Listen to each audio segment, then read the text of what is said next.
हाय दोस्तों, this is Shashank. स्वागत है आपका, वेलकम इन द वीडियो के अंदर और इस चैनल के ऊपर। आपसे बता दूं कि आज मैं बात करूंगा कोल इंडिया शेयर के बारे में कि आगे कोल इंडिया के अंदर क्या हो सकता है, आपको क्या करना चाहिए। अगर आप ट्रेडिंग के पर्पज से लेना चाहते हो तो आपको क्या करना चाहिए, इन्वेस्टमेंट के पर्पज से लेना चाहते हो तो आपको क्या करना चाहिए। लेकिन उससे पहले मैं आपसे बात आज करूंगा निफ्टी के बारे में। अभी मैंने लास्ट वीडियो में बताया था 15,700 के आसपास में निफ्टी ने एक हाई लगाया है। यहां से निफ्टी ने फर्दर सिर्फ करेक्ट करना चाहिए, क्योंकि निफ्टी का जो एटीएच है, जो ऑल टाइम हाई होगा, जो यहां से और काफी ऊपर होगा, वो भी दूर है।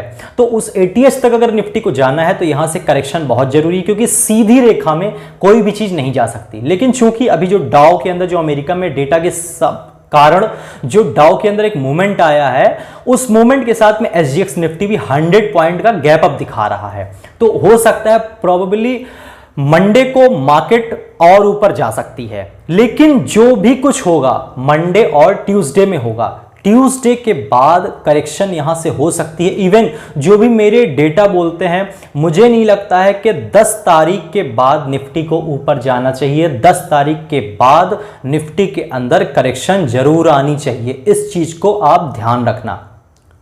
10 जून के बाद निफ्टी के अंदर बड़ा मूव देखने को नहीं मिलेगा अपसाइड में, ऐसा मेरे डेटा मुझको बोल रहे हैं। हो सकता है मैं गलत भी हो जाऊं, उसके लिए एडवांस में माफी चाहूंगा। लेकिन हाँ, मुझको ऐसा लगता है उसके बाद एक अप मूव नहीं आना चाहिए। लेकिन चूंकि ये जो चीजें दिखाई पड़ रही है, ये एक ट्रैप्ड है। ये इसमें जो लोग निफ्टी के अंदर शॉर्ट करके बैठे होंगे, उनको और ऊपर ले जाके उनका माल कटवाया जाएगा।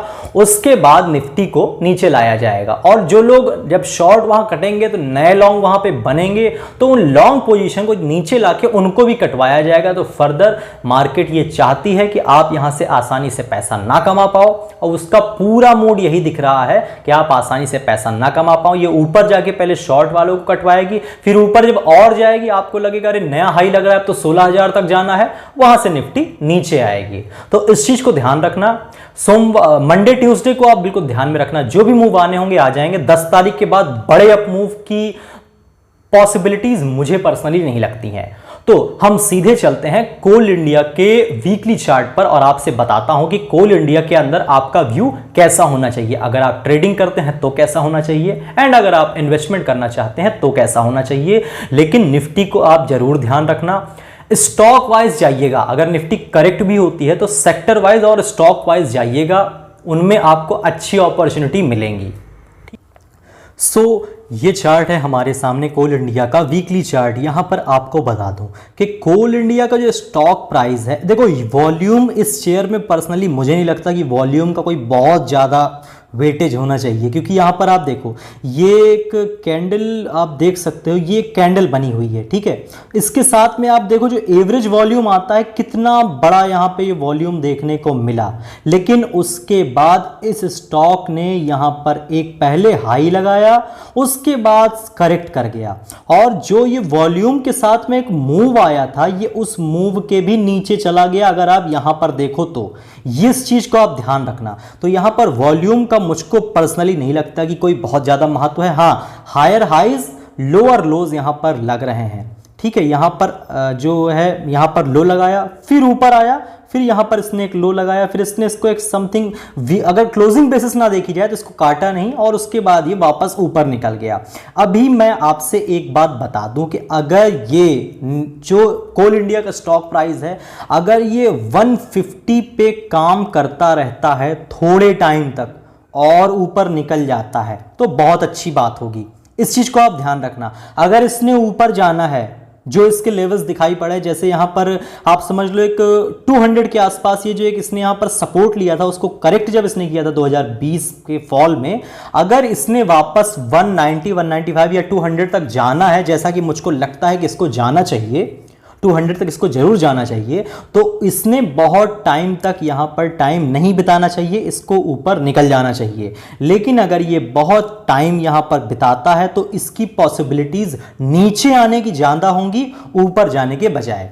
आप ध्यान रखना, यहां पर एक राउंड करके ये ऊपर आ रहा है, यहां पर इसको थोड़ा टाइम अगर रुका तो ठीक है, लेकिन ऊपर निकल जाना चाहिए। बहुत टाइम अगर ये रुक गया तो आप ध्यान रखना कि ये फिर नीचे जाएगा, ऊपर नहीं जाएगा, क्योंकि वॉल्यूम की वेटेज मैं इसमें भी इसको नहीं दूंगा। जहां जो ये एक मूवमेंट आपको देखने को मिला है, यहां पर एक कैंडल बनी और साथ में एक बड़ा वॉल्यूम ये देखने को मिला, मैं पर्सनली इसको वेटेज नहीं देता हूं, मैं सिर्फ यहां पर प्राइस को वेटेज दूंगा। और दूसरी बात आपको बता दूं कि जब भी ये 190 या 200 के अराउंड जाएगा तो ये इस एरिया को ब्रेक कर देगा, इस एरिया के बाहर निकल जाएगा। और अगर इस एरिया के बाहर निकल करके ये सस्टेन करता है तो फिर ये आसानी से नीचे नहीं आएगा।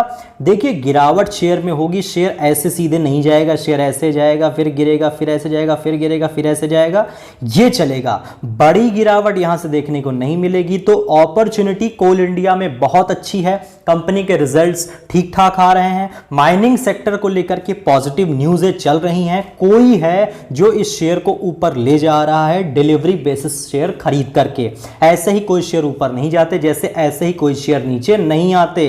नीचे लाने में भी किसी का काम रहता है और ऊपर ले जाने में भी कोई है रहता है, कोई है जिसको हमसे आपसे ज्यादा न्यूज़ें पता हैं, आप समझ लो मार्केट को। तो यहां पर ये ध्यान रखना, जब भी ये इस एरिया को ब्रेक करके ऊपर निकलेगा ऊपर की तरफ, एक बात ध्यान रखना, फिर ये मूव नीचे की साइड में आने का बहुत ही कम हो जाएगा, क्योंकि बहुत टाइम तक इसने यहां पर कंसोलिडेट किया है।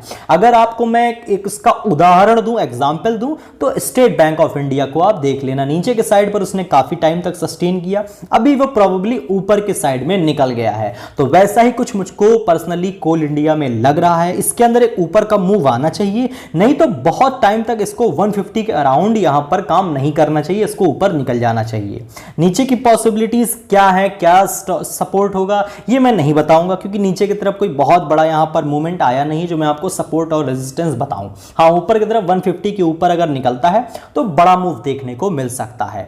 तो जो भी इन्वेस्टमेंट करिएगा या इसमें ट्रेडिंग करिएगा, ध्यान से करिएगा, क्योंकि ये वो स्टॉक्स हैं जिनके ऊपर हर लेवल पर लोग फंसे हुए हैं। कोई भी लेवल आप देख लो, यहां देख लो, यहां देख लो, यहां देख लो, हर लेवल पर फंसे हुए हैं। जैसे ही ये ऊपर जाएगा लोग माल बेचने आ जाएंगे, फिर नीचे जाएगा, फिर ऊपर जाएगा, फिर यहां लोग माल बेचने आ जाएंगे। तो इसको ध्यान रखना, सप्लाई बहुत ज्यादा होगी, डिमांड उतनी नहीं आ पाएगी और शेयर नीचे आ जाएगा। तो जो भी कुछ करिएगा ध्यान से करिएगा, कोई बिग शार्प मूव आ जाए तो उस चक्कर में मत फंसिएगा जब तक शेयर सस्टेन ना करे। सो उम्मीद करूंगा ये वीडियो आपको पसंद आया होगा। निफ्टी के बारे में जो बताया है उसको ध्यान से समझिएगा, फिर से एक बार वीडियो जरूर देखिएगा और अपनी जो भी इन्वेस्टमेंट करिएगा सोच समझ के करिएगा। पसंद आया हो तो लाइक कर दीजिएगा। आपका बहुत बहुत धन्यवाद।